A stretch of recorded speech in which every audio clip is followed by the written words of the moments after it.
Və aleykum assalam. Bəs boş şeylərə görə kişi arvadan boşasa, yəni ümumiyyətlə boşamaq düzü adət halına alıb, yəni əslində şəriətin bəyənmədiyi bir şeydir. Allah Rasulü sallallahu əleyhi və səlləm buyurub ki, "Əbğadul halal ilallah ət-talaq." Allahın qəzəbləndiyi halal iş, yəni ən qəzəbləndiyi halal iş, yəni boşamaqdır. Düzdür, hədis zəif olsa da bəzi alimlər həsənləşdiriblər. Yəni mənası da o deməkdir ki, yəni boşanmaq halal olsa da, amma Allahın bəyənmədiyi, qəzəb elədiyi bir əməldir. Ona görə bəli, məzəmmət olunur. Yəni səbəbsiz yerə boşanan kişilər də məzəmmət olunur. Yəni bu düzgün deyil. Xüsusilə görürsən ki, günümüzdə görürsən ki, boşanmaların çox səbəblərində elə kişilərin haqsız yerə boşamalarıdır. Yəni bu da bəli, düzgün deyil, icazəli deyil. Yəni məzəmmət olunan əməllərdəndir. Aleykum assalam rahmetullahi bərəkət. Bir bacının belə sualı var. Ailəm mənə çox zərər vurursa, anam döyür, atam isə əsəblərin hakim olmadan qışqırır və söyürsə özümü qorumaq, gələcəkdə sağlam bir ailə qurmaq üçün hörmətsizlik etmədən və onlar üçün əlimdən gələn yaxşılığı etmək şərti ilə onlardan uzaqlaşar, zaruri hallar xaricində danışmağa bilərəm. Yox, heç bir adı ailənizdən uzaqlaşa bilmərsiniz qəti formada. Yalnız və yalnız ərə getdikdən sonra istisna. Amma ata-anan sənə bu cür işgəncə verir, döyür, əziyyət verirsə və onlardan uzaqlaşmaq qəti formada eləmək olmaz, qəti formada. Çünki ola bilər ki, sənin valideynlərinin sənə elədiyi bəlkə yaxşılıq tərəfindən edirlər, amma həqiqi yaxşılıq nə olduğunu bilmirlər və belə bir zərər verirlər sənə. Amma onlar bilərəkdən heç bir ata-ana öz övladına qəsdən zərər verməz. Yəni mən belə düşünürəm bir valideyn kimi. Yəni heç bir valideyn qəsdən öz övladına zərər verməz. Yalnız qəsdən zərər verən ya gərək ağılsız olsun ya da yəni anormal insan olsun ki, bilə-bilə öz övladına zərər versin. Ona görə böyük ehtimalla valideynlər sizə bu cür əziyyətlər onların cahilliyi ucbatındandır və yaxud da onlar o şeyləri sizə yaxşılıq tərəfindən görüb edirlər. Amma əslində zərər vurur. Ona görə səbirli olun, hətta ailə qurana qədər. Ailə qurandan sonra isə inşallah ki, sərbəst söz ailənizlə rahat yaşayarsınız Allahın izni ilə. Amma heç bir halda belə evdə olduğu halda onlardan uzaqlaşıb eləmək qəti formada olmaz, qəti formada. Aleykum assalam və bərəkatuhu. Əgər bir insan artıq dərk eləyirsə ki, namaz vacibdir, hətta öyrənəndə belə o qoy qüsl alsın bir dəfəlik vəssalam. Çünki ola bilər ki, sonra artıq namazda da başlayar, yadından çıxar.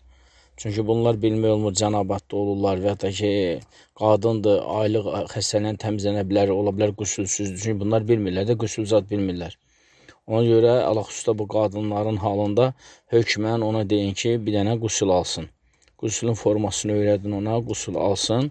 Ondan sonra dəstəmaz alıb namazı öyrənə qılsın. O problem yoxdur, amma qüsül alsın, bəli, hökmən alsın. Aleykum assalam. Bir bacı var, İslama yeni gəlib, universiteti bitirdikdən sonra Almaniyaya gedib təhsilini davam etmək istəyir. Həmçinin işləmək soruşur ki, olarmı? Mən bilirəm ki, olmaz, amma sizə bu sualı verdim ki, siz bu bacıya bir nəsihət edərsiniz. Həm də sualı daha aydın başa salarsınız Allahın izni ilə. Qeyd edim ki, bacının valideynləri razıdır bacının xarici ölkəyə getməyinə. Əslində, müsəlman bir qadının, yəni məhrəmsiz xaricə səfər etməyi qətiyyən düzgün deyil. O ki, qaldı ki, onlar orada illə, ayla qalacaq. Bir var, məsəl üçün, onun təhsilinə, orada xaricə təhsil almana zərurət olar, dövlət əhəmiyyətli olar, dövlət stratejili bir təhsil olar və o məhrəmi ilə gedə. Buna hardasa şəriət deyə bilər ki, zərurət var, dövlət əhəmiyyətli və s. Amma dövlət əhəmiyyətli deyil, insanın özü üçün bir əhəmiyyətlidirsə və Allah xüsusilə tək gedəcəksə məhrəmsiz, yəni qəti formada getməsin, eləməsin. Çünki onun orada gözləyə biləcəyi xeyirdən daha çox fəsadla qarşılaşa bilər. Ona görə Allahın izni ilə getməsə daha yaxşı olar. Aleykum assalam və bərəkatuhu. Bir bacı var, uzun müddət idi ki, imanı zəifləmişik və dərsləri bahanə edərək namazları da tərk etmişdi. Amma artıq əlhəmdülillah namaza başlayıb və maraqlanır ki, namazlarımın qəzasını necə geri qaytarmalıyam. Bu məsələ haqqında bacı nənə məsləhət görərdiniz, ona tövbə etməsini Allah elimizə bərəkət versin. Allah sizdən də razı olsun.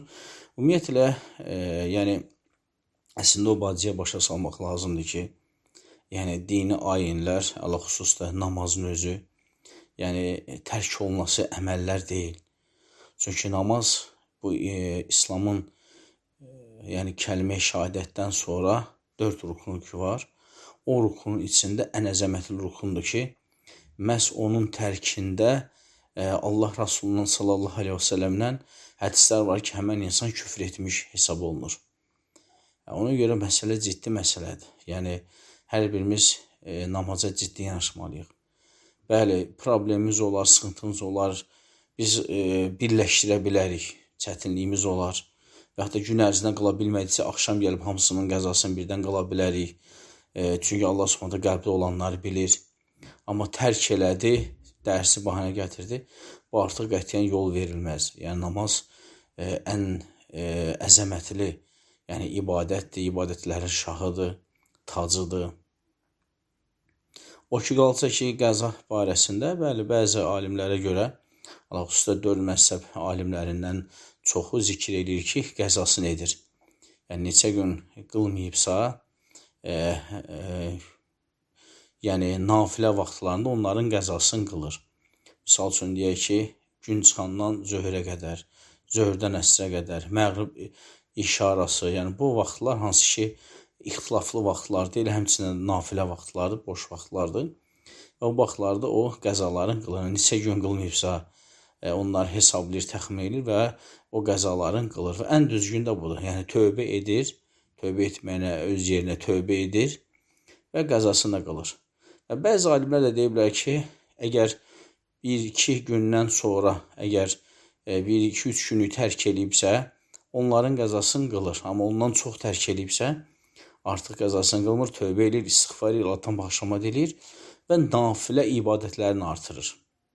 Nafilə ibadətlər də odur ki, var fərzlər, var sünnələr. Misal üçün, fərz, sübh, zöhr, əsr, məğrib, işə, sünnət namazlarda deməli, sübhdən əvvəl 2, zöhrdən əvvəl 4, sonra 2, məğribdən sonra 2, işədən sonra 2. Yəni, bu sünnədir.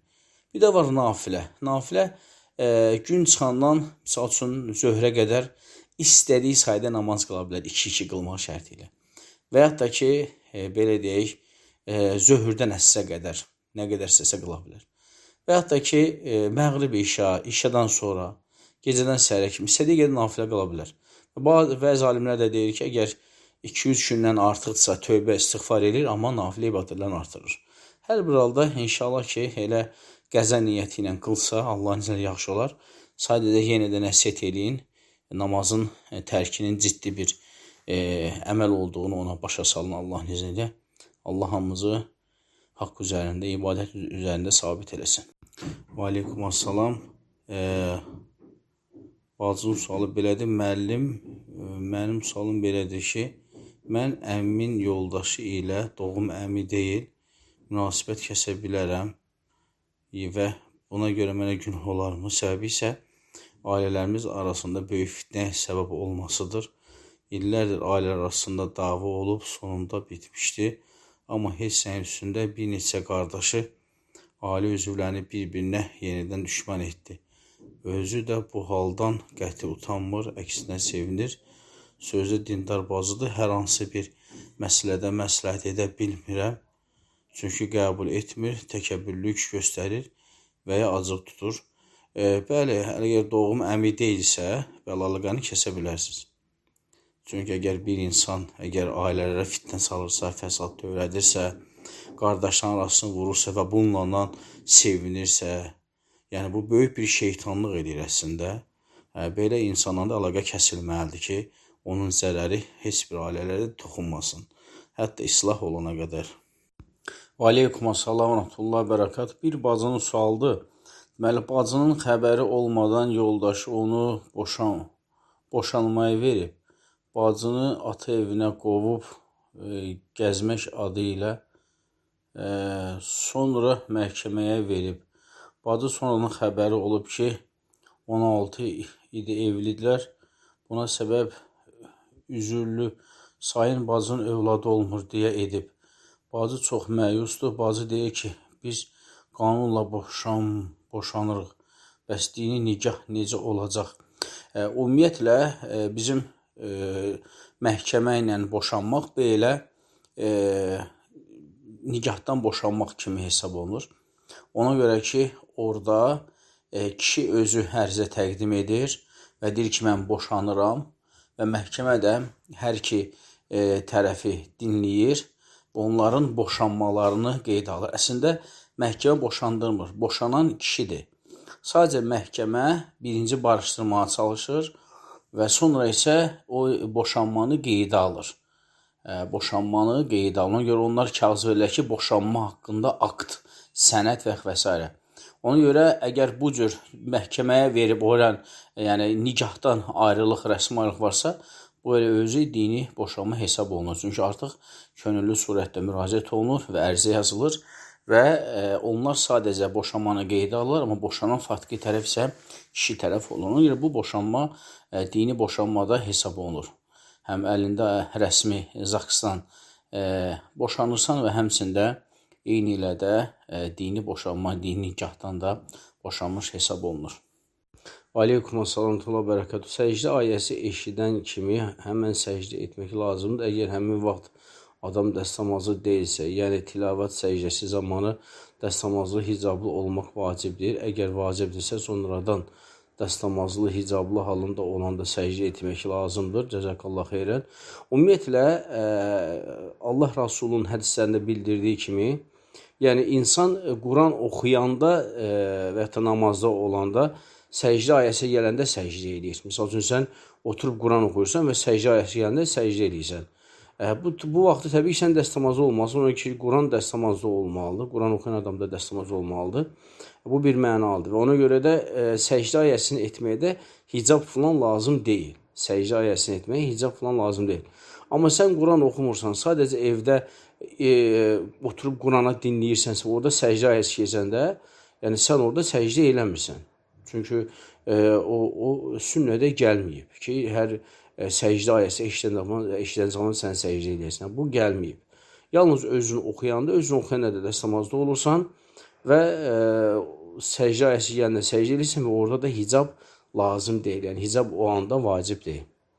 Hicab lazım olur insan namaz qılanda. Amma Quran oxuyanda hicabsız insan oxuya bilər və dəstəmazlı halda hicabsız oxuya bilər və səcdə ayəsi gələndə də hicabsız səcdə eləyə bilər.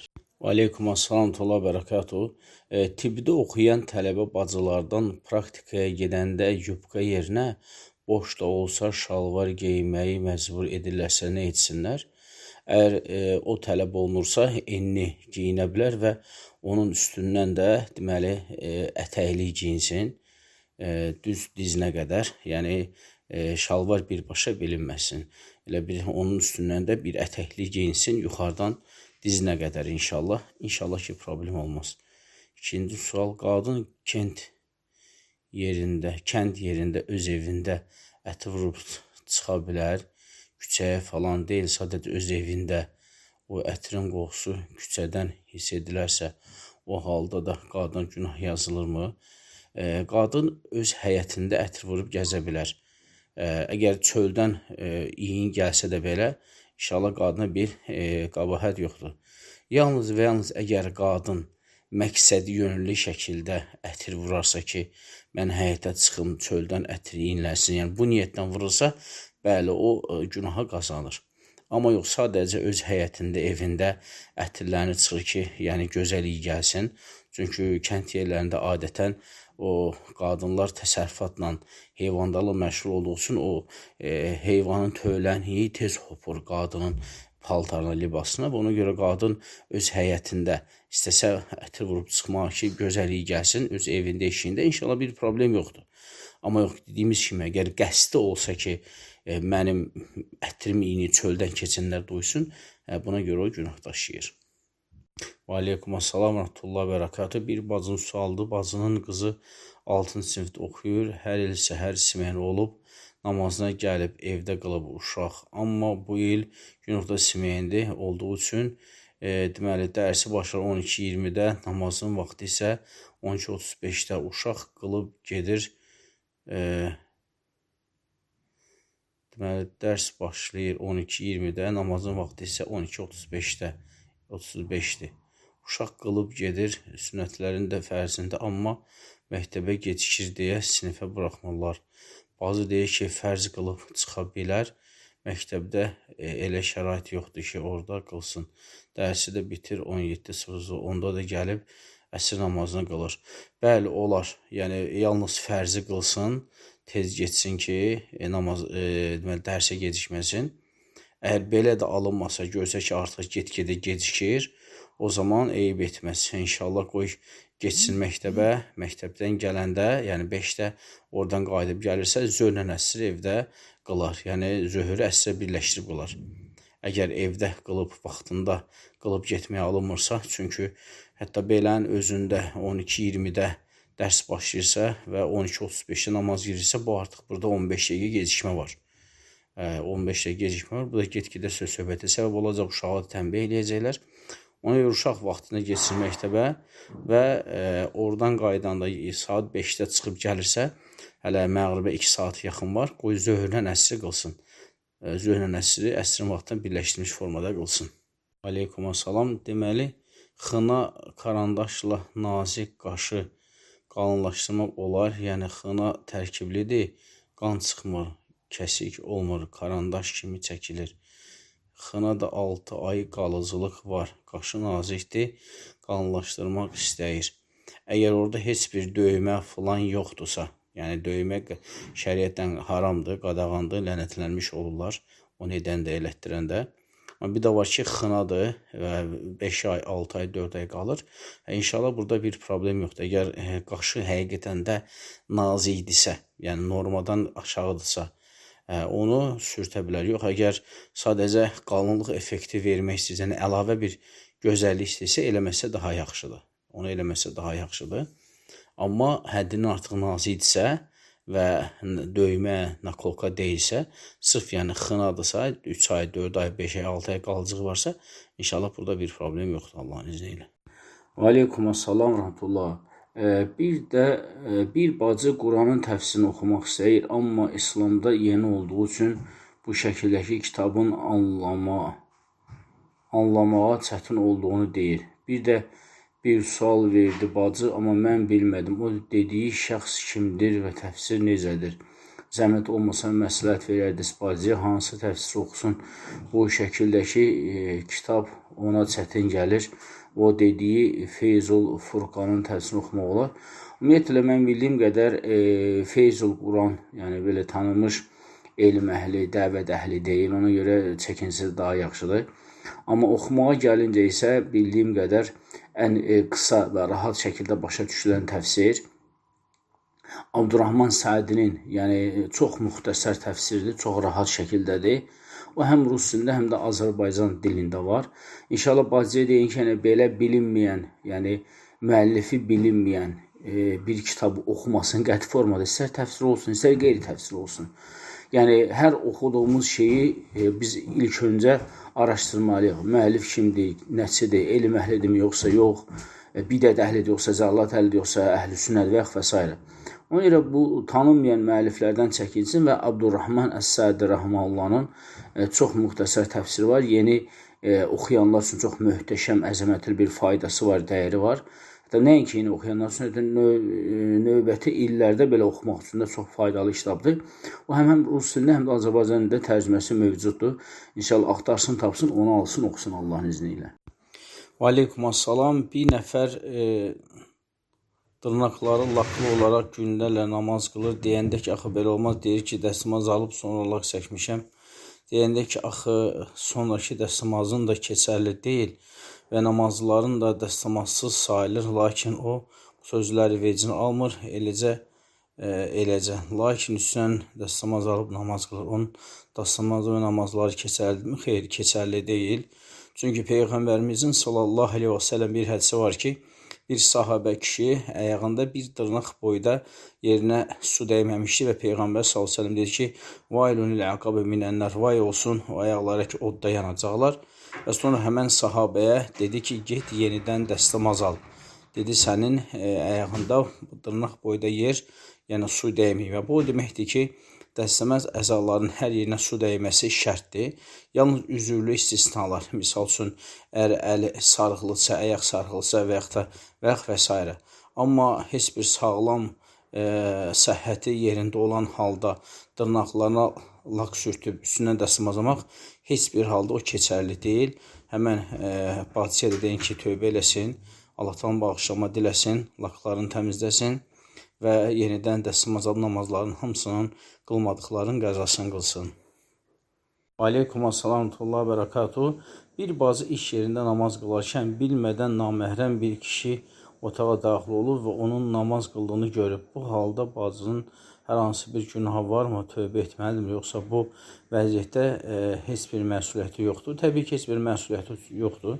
Çünki onun bilmədən olub, amma yaxşı olar ki, belə yerlərdə, naməhrəmdən olduğu yerlərdə əgər bacı namaz qılırsa, dərhal qapını bağlasın və hətta bağlamağa yaxın tədbirlər görsün. Ya bağlamırsa, arxasından stol qoysun, ya da başqa bir maniyə qoysun ki, yəni gələn adam bilsin ki, qapının arxasına nəsə qoyulub.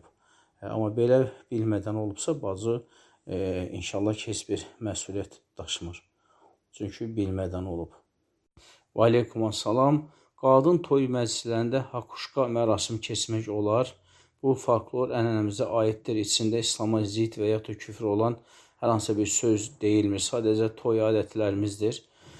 Mən təxminən 1-2 il əvvəl, yəni bu xınayaxtı mərasimlərində bir araşdırma var idi. Bir qardaşın bir araşdırması var idi. Və orada şəriətə müxalif olan çoxlu əməllər var idi. Yəni hətta hakuşkanın özü də elə onlara aid olur. Yəni orada, çünki bəzən hətta görürsən ki, müxalif sözlər də istifadə olunur. Yəni ancaq biz əlhəmdülillah şəriətin bizə buyurduğu formada, yəni qadın məclislərini keçirdə bilərik.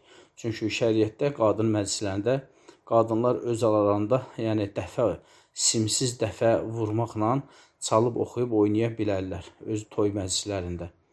Simsiz, yəni qaval kimi, yəni muğamat oxuyan qaval var, ona vurub və yaxud o yoxdursa stola vurub qadınlar yəni nağara kimi istifadə edib çalıb oxuyub oynaya bilərlər və şəriətə müxalif olmayan nəğmələr söyləyə bilər. Hansı ki, sözlərində küfür, asilik yoxdur. Elə mahnı oxuyub musiqisiz, dediyimiz kimi musiqisiz həmən o qavala vurmaqla çalıb oxuyub oynaya bilərlər. Bu əlhəmdülillah şəriət icazə verib qadınlara. Yəni hakuşkaya, makuşkaya heç birinə ehtiyac yoxdur Allahın izni ilə. Və aleykumussalam və rəhmətullah və bərəkatuhu. Bacı, üzrlü bilin, mən elə bilmişəm ki, siz Azərbaycandan yazmısınız. Prosta burada yazsaydınız ki, Rusiyada oluram. Rusiyada əvvəla Tümen, Kazan tərəflərdə orada müsəlmanlar çox olan yerdə, yəni siz çalışın ki, yəni heç olmasa müsəlmanların yerində yaşayasınız orada. Çünki orada o xristianların içində yaşayırsınız. Bəli, onların təhsili də, məktəbi də hamısı yəni böyük bir bəladır. İnsanı dinsizliyə aparır. Amma hər bir halda yəni məktəbə göndərməyiniz məcburidirsə, yox siz dindən, əlbəttə ki, dindən çıxmısınız. Amma yenə də yoldaşınızla danışın eləyin. O Tümendir, Kazandır. Bu müsəlmanların olan yaşayış yerinə köçə bilsiniz, orada yaxşı olardı. Və gündəlikdə uşaqlarınızla məşğul olun, çünki xristianların içidir, onların təhsilləri tamamilə çox bərbad bir haldadır. Ancaq İslama qarşı, İslamın əleyhinə dərslər, zadlar keçirilir, eləyir. Xristianlıqlar təbliğ olunur. Ona görə orada uşaqların azmağı yəni daha realdır, yəni daha çox azmaq şansı var orada. Ona görə həm gündəlik uşaqlarınızla məşğul olun Allahın izni ilə. Və həmçində çalışın ki, köçəsiz müsəlmanlar yaşayan yer, o daha yaxşı olardı. Və aleykumussalam, belə bir sualım var. Əgər bir bacının yoldaşı xasiyyətcə yaxşı olmasa, yəni xasiyyətləri heç uyğun gəlmir, oturub nə vaxt söhbət etsə mütləq axırı söz söhbətə gəlib çatır. İndi bacı da evdə dava söz söhbətlər düşməsin deyə yoldaşı ilə heç bir söhbət etmir, sadəcə suallarına cavab verir.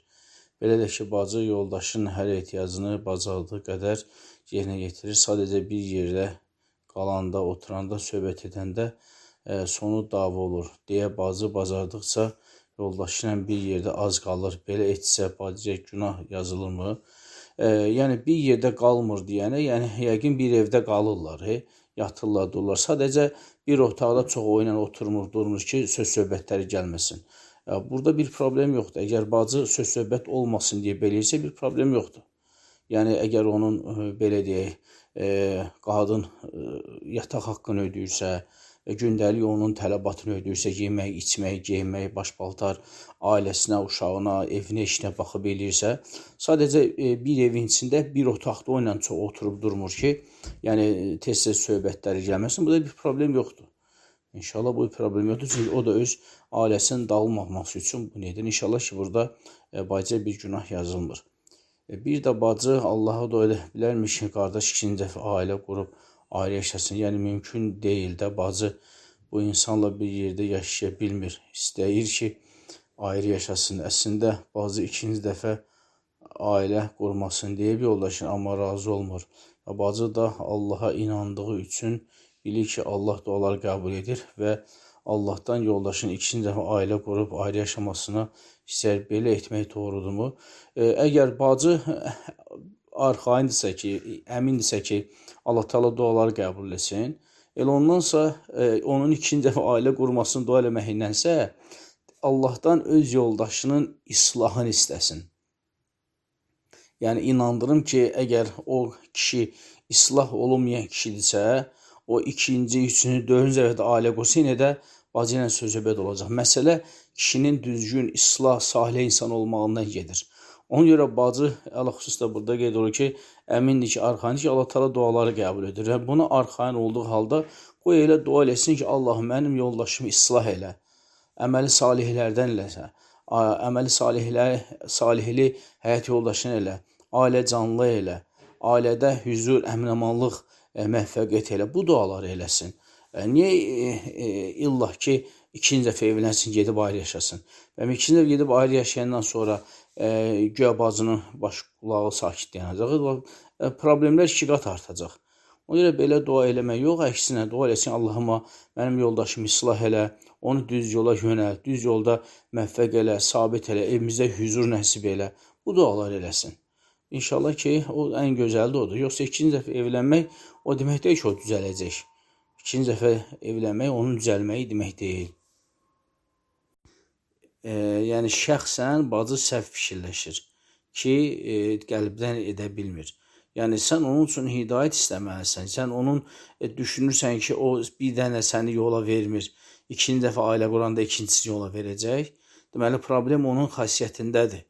Yəni sən onu Allaha dua etsən ki, bir nəfərlə də evlənsin, çıxsın, getsin. Yəni düşünmürsən gedib həmin problemi orada da yarada bilər. Ona görə şəxsən onun halı üçün ən gözəl dua onun üçün islah duası istəməkdir. Allah onu islah eləsin, düz yola yönəltsin. Yəni bu duaları etsin, evlənməyə qətiyyən yox. Və aleykumussalam, qadının atasının əmisi ona naməhrəm sayılır, yox məhrəmidir.